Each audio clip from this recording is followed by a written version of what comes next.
चीजें शिव महापुराण की कथा में पहुंचने पर गुरु के मुख से शंकर का गुणगान श्रवण करने पर 6 चीजें समाप्त हो जाती है। पहले नंबर पर शंका।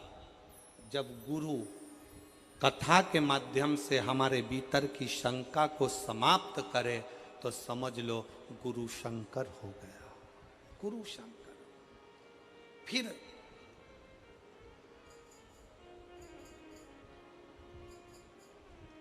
गुरु शिव महापुराण की कथा के माध्यम से आपके भीतर के मोह को भंग करे तो समझ लो कि गुरु मोहन हो गया।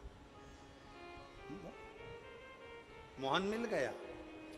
शंका गई शंकर मिला, मोह गया मोहन मिला। फिर कहा गुरु अपनी वाणी से शिव महापुराण के माध्यम से हमारे भीतर के विश्व को, हमारे भीतर के उस कटुता को, हमारे भीतर के विश्व को, क्रोध को समाप्त कर दे तो समझ लो कि विष्णु मिल गया। विष्णु। और गुरु हमारे भीतर के भ्रम को समाप्त कर दे तो समझ लो कि ब्रह्मा मिल गया। ब्रह्मा। और गुरु हमारे भीतर की दुर्गति को समाप्त कर दे तो समझ लो कि दुर्गा मिल गई।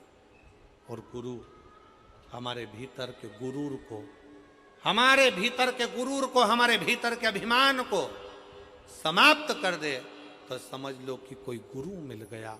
इसलिए शिव महापुराण की कथा में इन 6 चीजों को वर्णन करते हुए कहा, शिव महापुराण की कथा में बैठने पर आपके भीतर की शंका, आपके भीतर का मोह, आपके भीतर का विष, आपके भीतर का भ्रम, आपके भीतर की दुर्गति, आपके भीतर का गुरूर अहंकार समाप्त हो रहा है तो समझ लेना कि आपके भीतर शिव का निवास होते चले जा रहा है और शंकर आपके हृदय में विराजमान होते चले जा रहे हैं।